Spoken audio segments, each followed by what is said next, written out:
بسم اللہ الرحمن الرحیم۔ السلام علیکم دوستو، حضرت ابو ذر غفاری رضی اللہ تعالیٰ عنہ کے اسلام لانے کے بعد نبی کریم صلی اللہ علیہ وسلم کے پاس قبیلہ اسلم کے لوگ آئے۔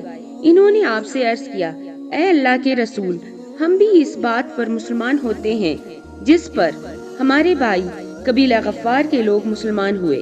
نبی کریم صلی اللہ علیہ وسلم نے یہ سن کر فرمایا، اللہ تعالیٰ غفار کے لوگوں کی مغفرت فرمائے اور قبیلہ اسلم کو اللہ سلامت رکھے۔ کہتے ہیں حضرت ابو ذر غفاری رضی اللہ تعالیٰ عنہ ایک مرتبہ حج کے لیے مکہ گئے۔ طواف کے دوران کعبے کے پاس ٹھہر گئے۔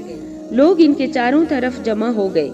اس وقت انہوں نے لوگوں سے کہا، بھلا بتاؤ تو، تم میں سے کوئی سفر میں جانے کا ارادہ کرتا ہے تو کیا وہ سفر کا سامان ساتھ نہیں لیتا؟ لوگوں نے کہا، بے شک ساتھ لیتا ہے۔ تب آپ نے فرمایا، تو پھر یاد رکھو، قیامت کا سفر دنیا کے ہر سفر سے کہیں زیادہ لمبا ہے، اور جس کا تم یہاں ارادہ کرتے ہو، اسی لیے اپنے ساتھ اس سفر کا وہ سامان لے لو جو تمہیں فائدہ پہنچائے۔ لوگوں نے پوچھا، ہمیں کیا چیز فائدہ پہنچائے گی؟ حضرت ابو ذر غفاری بولے، بلند مقصد کے لیے حج کرو، قیامت کے دن کا خیال کر کے ایسے دنوں میں روزے رکھو جو سخت گرمی کے دن ہوں گے، اور قبر کی وحشت اور اندھیرے کا خیال رکھتے ہوئے رات کی تاریکی میں اٹھ کر نمازیں پڑھو۔ حضرت ابو ذر غفاری رضی اللہ تعالیٰ عنہ کے بعد حضرت خالد بن سہید رضی اللہ تعالیٰ عنہ ایمان لائے۔ کہا جاتا ہے کہ دیہات کے لوگوں میں سے سب سے پہلے مسلمان ہونے والوں میں یہ تیسرے یا چوتھے آدمی تھے۔ ایک قول یہ ہے کہ پانچویں تھے۔ یہ اپنے بھائیوں میں سب سے پہلے مسلمان ہوئے۔ دوستو، ان کے اسلام لانے کا واقعہ کچھ یوں ہے۔ انہوں نے خواب میں جہنم کو دیکھا۔ اس کی آگ بہت خوفناک انداز میں بھڑک رہی تھی۔ یہ خود جہنم کے کنارے کھڑے تھے۔ خواب میں انہوں نے دیکھا کہ ان کا باپ انہیں جہنم میں دھکیلنا چاہتا ہے، مگر نبی کریم صلی اللہ علیہ وسلم ان کا دامن پکڑ کر انہیں دوزخ میں گرنے سے روک رہے ہیں۔ اسی وقت گھبراہٹ کے عالم میں ان کی آنکھ کھل گئی۔ انہوں نے فوراً کہا، میں اللہ کی قسم کھا کر کہتا ہوں، یہ خواب سچا ہے۔ ساتھ ہی انہیں یقین ہو گیا کہ جہنم سے انہیں رسول اللہ صلی اللہ علیہ وسلم ہی بچا سکتے ہیں۔ فوراً ابو بکر صدیق رضی اللہ تعالیٰ عنہ کے پاس آئے، انہیں اپنا خواب سنایا۔ ابو بکر صدیق رضی اللہ تعالیٰ عنہ نے فرمایا، اس خواب میں تمہاری بھلائی اور خیر پوشیدہ ہے، اللہ کے رسول موجود ہیں، ان کی پیروی کرو۔ دوستو، حضرت خالد بن سہید رضی اللہ تعالیٰ عنہ فوراً ہی نبی کریم صلی اللہ علیہ وسلم کی خدمت میں حاضر ہوئے۔ انہوں نے آپ سے پوچھا، اے محمد، آپ کس بات کی دعوت دیتے ہیں؟ آپ نے ارشاد فرمایا، میں اس بات کی دعوت دیتا ہوں کہ اللہ ایک ہے، اس کا کوئی شریک نہیں، کوئی اس کے برابر کا نہیں، اور یہ کہ محمد اللہ کے بندے اور رسول ہیں، اور تم جو یہ پتھروں کی عبادت کرتے ہو اس کو چھوڑ دو۔ یہ پتھر نہ سنتے ہیں، نہ دیکھتے ہیں، نہ نقصان پہنچا سکتے ہیں اور نہ فائدہ پہنچا سکتے ہیں۔ یہ سنتے ہی حضرت خالد بن سہید رضی اللہ تعالیٰ عنہ مسلمان ہو گئے۔ ان کے والد کا نام سعید بن عاص تھا۔ اسے بیٹے کے اسلام قبول کرنے کا پتہ چلا تو آگ بگولا ہو گیا۔ بیٹے کو کوڑے سے مارنے کا شروع کر دیا، یہاں تک کہ اتنے کوڑے مارے کہ کوڑا ٹوٹ گیا۔ پھر اس نے کہا، تو نے محمد کی پیروی کی، حالانکہ تو جانتا ہے وہ پوری قوم کے خلاف جا رہا ہے، وہ اپنی قوم کے محبوبوں کو برا کہتا ہے۔ یہ سن کر خالد بن سہید بولے، اللہ کی قسم، وہ جو پیغام لے کر آئے ہیں میں نے اس کو قبول کر لیا ہے۔ اس جواب پر وہ غضبناک ہوا اور بولا، خدا کی قسم، میں تیرا کھانا پینا بند کر دوں گا۔ حضرت خالد بن سہید رضی اللہ تعالیٰ عنہ نے جواب دیا، اگر آپ میرا کھانا پینا بند کر دیں گے تو اللہ تعالیٰ مجھے روٹی دینے والا ہے۔ دوستو، کہتے ہیں کہ تنگ آ کر سعید نے بیٹے کو گھر سے نکال دیا، ساتھ ہی اپنے باقی بیٹوں سے کہا، اگر تم میں سے کسی نے بھی اس سے بات چیت کی میں اس کا بھی یہی حشر کروں گا۔ حضرت خالد بن سہید رضی اللہ تعالیٰ عنہ گھر سے نکل کر حضور نبی کریم صلی اللہ علیہ وسلم کی خدمت میں آ گئے۔ اس کے بعد وہ آپ کے ساتھ ہی رہنے لگے، باپ سے بالکل بے تعلق ہو گئے۔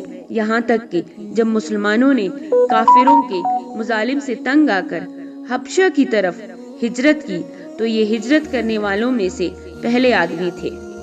دوستوں کہتے ہیں کہ ایک مرتبہ ان کا باپ بیمار ہوا۔ اس وقت اس نے قسم کھائی کہ اگر خدا نے مجھے اس بیماری سے صحت دے دی تو میں مکہ میں کبھی محمد کے خدا کی عبادت نہیں ہونے دوں گا۔ باپ کی یہ بات حضرت خالد بن سعید رضی اللہ تعالیٰ عنہ تک پہنچی تو انہوں نے کہا، اے اللہ، اسے اس مرض سے کبھی نجات نہ دینا۔ چنانچہ ان کا باپ اسی مرض میں مر گیا۔ خالد بن سعید رضی اللہ تعالیٰ عنہ پہلے آدمی ہیں جنہوں نے بسم اللہ الرحمن الرحیم لکھی۔ ان کے بعد ان کے بھائی عمرو بن سعید رضی اللہ تعالیٰ عنہ مسلمان ہو گئے۔ ان کے مسلمان ہونے کا سبب یہ ہوا کہ انہوں نے خواب میں ایک نور دیکھا۔ نور زمزم کے پاس سے نکلا اور اس سے مدینے کے باغ تک روشن ہو گئے اور اتنے روشن ہوئے کہ ان میں مدینے کی تازہ کھجوریں نظر آنے لگی۔ انہوں نے یہ خواب لوگوں سے بیان کیا تو ان سے کہا گیا کہ زمزم عبد المطلب کے خاندان کا کنواں ہے اور یہ نور بھی انہی میں سے ظاہر ہوگا۔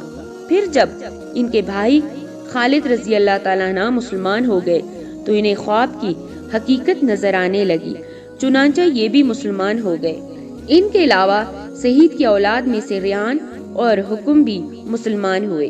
حکم کا نام نبی کریم صلی اللہ علیہ وسلم نے عبداللہ رکھا۔ اسی طرح ابتدائی دنوں میں مسلمان ہونے والوں میں حضرت صہیب رضی اللہ تعالیٰ عنہ بھی تھے۔ ان کا باپ ایران کے بادشاہ خسرو کا گورنر تھا۔ ایک مرتبہ کیسر کی فوجوں نے اس کے علاقے پر حملہ کیا۔ اس لڑائی میں صہیب رضی اللہ تعالیٰ عنہ گرفتار ہو گئے۔ انہیں غلام بنا لیا گیا۔ اس وقت یہ بچے تھے، چنانچہ یہ غلامی کی حالت میں ہی روم میں پلے بڑھے، وہیں جوان ہوئے۔ پھر عرب کے کچھ لوگوں نے انہیں خرید لیا اور فروخت کرنے کے لیے مکہ کے قریب عکاظ کے بازار میں لے آئے۔ اس بازار میں میلہ لگتا تھا۔ اس میلے میں غلاموں کی خرید و فروخت ہوتی تھی۔ دوستوں کہتے ہیں کہ میلے سے ایک شخص عبداللہ بن جدھان نے خرید لیا۔ اس طرح یہ مکہ میں غلامی کی زندگی گزار رہے تھے کہ نبی کریم صلی اللہ علیہ وسلم کا ظہور ہو گیا۔ ان کے دل میں بات آئی کہ جا کر بات تو سنوں۔ یہ سوچ کر گھر سے نکلے۔ راستے میں ان کی ملاقات عمار بن یاسر رضی اللہ تعالیٰ عنہ سے ہوئی۔ انہوں نے ان سے پوچھا، صہیب کہاں جا رہے ہو؟ یہ فوراً بولے، میں محمد کے پاس جا رہا ہوں تاکہ ان کی بات سنوں اور دیکھوں وہ کس چیز کی طرف دعوت دیتے ہیں۔ یہ سن کر عمار بن یاسر بولے، میں بھی اسی ارادے سے گھر سے نکلا ہوں۔ یہ سن کر صہیب بولے، تب پھر اکٹھے ہی چلتے ہیں۔ اب دونوں ایک ساتھ قدم اٹھانے لگے۔ دوستوں کہتے ہیں کہ حضرت صہیب علیہ السلام اور حضرت عمار رضی اللہ تعالیٰ عنہ دونوں آپ صلی اللہ علیہ وسلم کی خدمت میں حاضر ہوئے۔ آپ نے دونوں کو اپنے پاس بٹھایا۔ جب یہ بیٹھ گئے تو آپ نے ان کے سامنے اسلام پیش کیا اور قرآن کریم کی جو آیات آپ پر اس وقت نازل ہو چکی تھی وہ پڑھ کر سنائیں۔ ان دونوں نے اسی وقت اسلام قبول کر لیا۔ اسی روز شام تک یہ دونوں نبی کریم صلی اللہ علیہ وسلم کے پاس رہے۔ کہتے ہیں کہ شام کو دونوں چپکے سے چلے آئے۔ حضرت عمار رضی اللہ تعالیٰ عنہ سیدھے اپنے گھر پہنچے تو ان کے ماں باپ نے ان سے پوچھا کہ دن بھر کہاں تھے؟ انہوں نے فوراً ہی بتا دیا کہ وہ مسلمان ہو چکے ہیں۔ ساتھ ہی انہوں نے ان کے سامنے بھی اسلام پیش کیا اور اس دن انہوں نے قرآن پاک کا جو حصہ یاد کیا تھا وہ ان کے سامنے تلاوت کیا۔ ان دونوں کو یہ کلام بے حد پسند آیا۔ دونوں فوراً ہی بیٹے کے ہاتھ پر مسلمان ہو گئے۔ دوستوں اسی بنیاد پر نبی کریم صلی اللہ علیہ وسلم حضرت عمار بن یاسر رضی اللہ تعالیٰ عنہ کو الطیب المطیب کہا کرتے تھے، یعنی پاک باز اور پاک کرنے والے۔ اسی طرح حضرت عمران رضی اللہ تعالیٰ عنہ اسلام لائے تو کچھ عرصے بعد ان کے والد حضرت حسین رضی اللہ تعالیٰ عنہ بھی مسلمان ہو گئے۔ ان کے اسلام لانے کی تفصیل کچھ یوں ہے۔ کہتے ہیں کہ ایک مرتبہ قریش کے لوگ نبی کریم صلی اللہ علیہ وسلم سے ملاقات کے لیے آئے۔ ان میں حضرت حسین رضی اللہ تعالیٰ عنہ بھی تھے۔ قریش کے لوگ تو باہر رہ گئے لیکن حسین رضی اللہ تعالی عنہ اندر چلے گئے۔ نبی کریم صلی اللہ علیہ وسلم نے انہیں دیکھ کر فرمایا ان بزرگ کو جگہ دو۔ جب وہ بیٹھ گئے تب حضرت حسین رضی اللہ تعالیٰ نے کہا یہ آپ کے بارے میں ہمیں کیسی باتیں معلوم ہو رہی ہیں؟ آپ ہمارے معبودوں کو برا کہتے ہیں؟ نبی کریم صلی اللہ علیہ وسلم نے ارشاد فرمایا اے حسین آپ کتنے معبودوں کو پوجتے ہیں؟ حضرت حسین نے جواب دیا ہم 7 معبودوں کی عبادت کرتے ہیں، ان میں سے 6 تو زمین میں ہیں، 1 آسمان پر۔ اس پر آپ نے فرمایا اور اگر آپ کو کوئی نقصان پہنچ جائے تو پھر آپ کس سے مدد مانگتے ہیں؟ حضرت حسین بولے اس صورت میں ہم اس سے دعا مانگتے ہیں جو آسمان میں ہے۔ یہ سن کر آپ نے فرمایا وہ تو تنہا تمہاری دعائیں سن کر پوری کرتا ہے اور تم اس کے ساتھ دوسروں کو بھی شریک کرتے ہو۔ اے حسین کیا تمہیں اپنے اس شرک سے خوش ہو؟ اسلام قبول کرو، اللہ تعالیٰ تمہیں سلامتی دے گا۔ کہتے ہیں کہ حضرت حسین رضی اللہ تعالیٰ عنہ نے یہ بات سنتے ہی مسلمان ہو گئے۔ اسی وقت ان کے بیٹے حضرت عمران رضی اللہ تعالیٰ عنہ اٹھ کر باپ کی طرف بڑھے اور ان سے لپٹ گئے۔ اس کے بعد حضرت حسین رضی اللہ تعالیٰ عنہ نے واپس جانے کا ارادہ کیا تو آپ نے اپنے صحابہ کرام رضی اللہ تعالیٰ عنہ سے فرمایا انہیں ان کے گھر تک پہنچا کر آئیں۔ حضرت حسین رضی اللہ تعالیٰ عنہ جب دروازے سے باہر نکلے تو وہاں قریش کے لوگ موجود تھے۔ انہیں دیکھتے ہی بولے لو یہ بھی بے دین ہو گیا۔ اس کے بعد وہ سب لوگ آپ کے گھروں کو لوٹ گئے اور صحابہ کرام نے حضرت حسین رضی اللہ تعالیٰ عنہ کو ان کے گھر تک پہنچایا۔ کہتے ہیں اسی طرح 3 سال تک نبی کریم صلی اللہ علیہ وسلم خفیہ طور پر تبلیغ کرتے رہے۔ اس دوران جو شخص بھی مسلمان ہوتا تھا وہ مکہ کی گھاٹیوں میں چھپ کر نمازیں ادا کرتا تھا۔ پھر ایک دن ایسا ہوا کہ حضرت سعد بن ابی وقاص رضی اللہ تعالیٰ عنہ کچھ دوسرے صحابہ کے ساتھ مل کر مکہ کی گھاٹی میں تھے کہ اچانک وہاں قریش کی ایک جماعت پہنچ گئی۔ اس وقت صحابہ نماز پڑھ رہے تھے۔ مشرکوں کو یہ دیکھ کر بہت غصہ آیا، وہ ان پر چڑھ دوڑے، ساتھ میں برا بلا بھی کہہ رہے تھے۔ ایسے میں حضرت سعد بن ابی وقاص رضی اللہ تعالی عنہ نے ان میں سے ایک کو پکڑ لیا اور اس کو ضرب لگائی۔ اس سے اس کی کھال پھٹ گئی، خون بہنا نکلا۔ یہ پہلا خون ہے جو اسلام کے نام پر بہایا گیا۔ دوستو کہتے ہیں کہ اب قریشی دشمنی پر اتر آئے۔ اس بنا پر نبی کریم صلی اللہ علیہ وسلم حضرت ارقم رضی اللہ تعالیٰ عنہ کے مکان پر تشریف لیا تاکہ دشمنوں سے بچاؤ رہے۔ اس طرح حضرت ارقم رضی اللہ تعالیٰ عنہ کا یہ مقام اسلام کا پہلا مرکز بنا۔ اس مقام کو دار ارقم کہا جاتا ہے۔ نبی کریم صلی اللہ علیہ وسلم کے دار ارقم میں تشریف لانے سے پہلے لوگوں کی ایک جماعت مسلمان ہو چکی تھی۔ اب نماز دار ارقم میں ادا ہونے لگی۔ نبی کریم صلی اللہ علیہ وسلم صحابہ کرام کو وہیں پر نماز پڑھاتے، وہیں بیٹھ کر عبادت کرتے اور مسلمانوں کو دین کی تعلیم دیتے۔ اس طرح 3 سال گزر گئے۔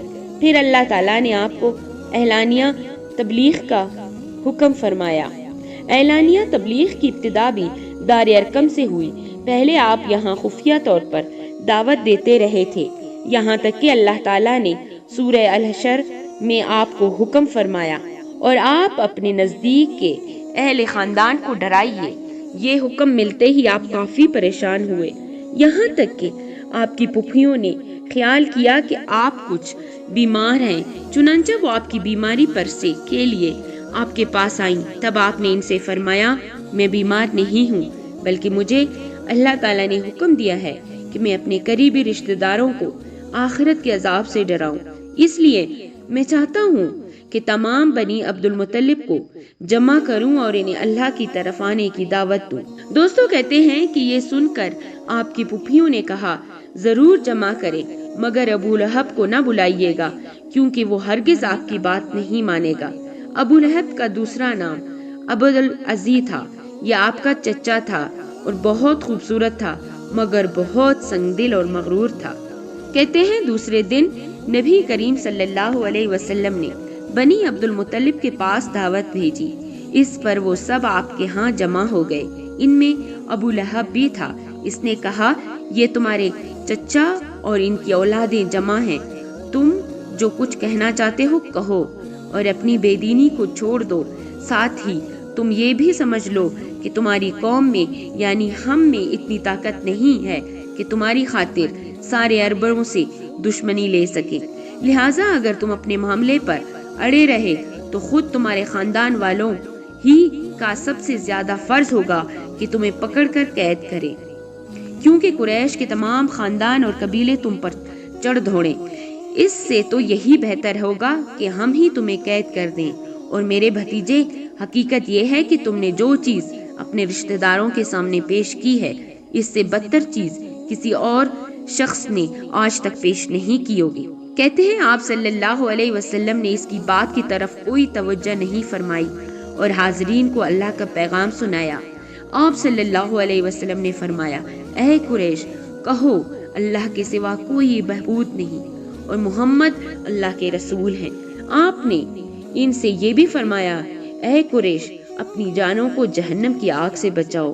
وہاں صرف آپ کے رشتہ دار ہی جمع نہیں تھے بلکہ قریش کے دوسرے قبیلے بھی موجود تھے، اس لیے آپ نے ان قبیلوں کے نام لے لے کر انہیں مخاطب فرمایا، یعنی آپ نے یہ الفاظ ادا فرمائے، اے بنی ہاشم، اپنی جانوں کو جہنم کے عذاب سے بچاؤ، اے بنی عبد شمس، اپنی جانوں کو جہنم کی آگ سے بچاؤ، اے بنی عبد مناف، اے بنی زہرا، اے کہب بن لوی، اے بنی مرو بن کہب، اپنی جانوں کو جہنم کی آگ سے بچاؤ، اے صفیہ محمد کی پھوپھی، اپنے آپ کو جہنم کی آگ سے بچاؤ۔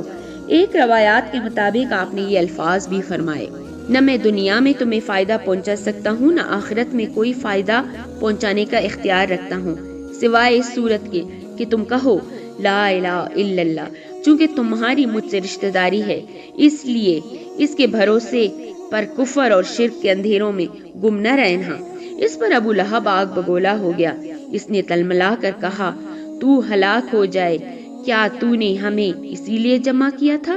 پھر سب لوگ چلے گئے۔ اس کے بعد کچھ دن تک آپ صلی اللہ علیہ وسلم خاموش رہے۔